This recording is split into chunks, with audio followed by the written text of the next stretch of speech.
Buffalo Bills will go to the New York Jets in NFL Week 9 on Thursday Night Football. It is hard to figure out whether the Buffalo Bills or the New York Jets are the bigger surprise this season.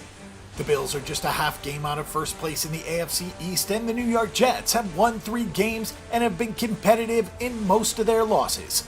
Buffalo has more significance because the Bills are actually in a decent position to make the playoffs for the first time since 1999. A win on Thursday Night Football would be another big step towards ending that postseason drought. The Bills are favored by a field goal in this one, and a total is at 43 points. At 5-2 straight up, the Bills are the top wildcard seed right now, but as we know, there is a ton of football left to be played. Buffalo has comfortably covered 4 games, and the rest of their against the spread results are contingent on the number that you grade against. Either way, the Bills have been a good bet this season, and all around, including 2 outright upset wins.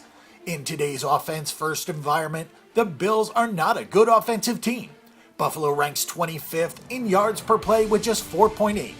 The ground game with Shady McCoy has not been as productive as first-year head coach Sean McDermott and longtime offensive coordinator Rick Dennison had hoped. McCoy only has 3.8 yards per carry this season and only 3 rushing touchdowns. The Bills are tied for 23rd in yards per catch with just 10.7 and are in the middle of the pack in adjusted net yards per pass attempt. The best thing about this Buffalo offense is that it does not hurt itself. Tyrod Taylor has only thrown 2 interceptions. He's taken 19 sacks, but a lot of those are just small losses where he was trying to use his legs to extend plays. The Bills have only turned it over 3 times this season and lead the league in turnover margin at plus 14. It is not the sexiest offensive profile, but it has been very effective. The Bills are certainly living well when it comes to takeaways, with 17 of them. Otherwise, this is a pretty marginal defense. The Bills have been tremendous at stopping the run, with just 3.5 yards per carry allowed, but Buffalo ranks tied for 15th, with 5.3 yards per play allowed. You normally don't see 5-2 teams with a minus 0.5 yards per play deficit, so there will be quite a few people looking at this team to regress. Because the Bills have 11 interceptions, they rank tied for 7th in adjusted net yards per pass attempt, but are around league average when it comes to yards per catch allowed. Only the Rams, Cowboys, and Ravens have a better average starting field position than the Bills, thanks to their defense. Perhaps the Bills are just going to lead the league in turnover margin and takeaway, but any regression could expose a defense that is playing over its head. The New York Jets are the biggest surprise this season. The Jets have also been a great bet. They improved to 5-2-1 against the spread with last week's cover against the Falcons. On the season, the Jets are 3-5 straight up, including 2 outright upsets. For a team that was not expected to win more than 3 or 4 games total, Todd Bowles has his team believing. Save for the blowout loss in Oakland, the Jets have just lost by 9, 7, 3, and 5 points this season. There are some distractions this week, as Matt Forte has publicly complained about offensive coordinator John Morton's play calling and his play selection, so we'll see what that means moving forward. The Jets are tied for second place in completion percentage at 70.6, with a wide array of short throws, screens, and swings to the backs. Josh McCown's skill set is limited in terms of going downfield, but the Jets have moved the ball methodically with 5.2 yards per play.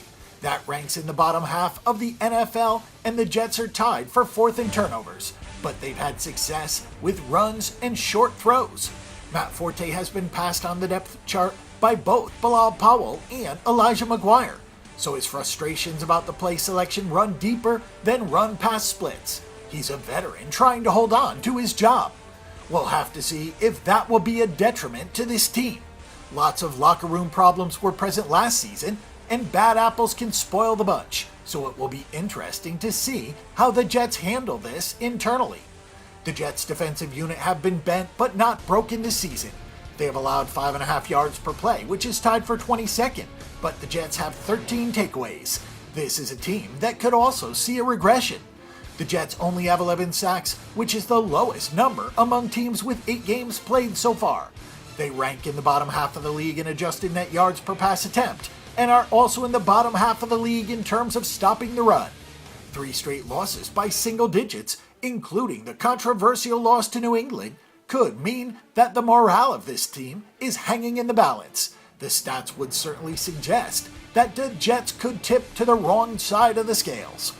Neither the Bills or the Jets get us very excited, as both have some clear signs of regression. It's hard to overlook the plus 14 turnover margin for Buffalo, especially with a short week and a first-year head coach. The Jets' defense is not as good as the bare numbers would suggest, but Buffalo's offense is one of 11 teams averaging less than 5 yards per play. Only Kansas City has turned the ball over fewer times than Buffalo, so the risk-averse style is working. But for how long? You don't often see teams that are minus 0.5 yards per play sitting at 6-2, but Buffalo would be one of them with a win here. If regression doesn't come this week, it should come soon for the Bills, so we'll side with the Jets and take the 3 points. For our pick and prediction on this game and every other game this week, and a wealth of free stats and information, check out bangthebook.com.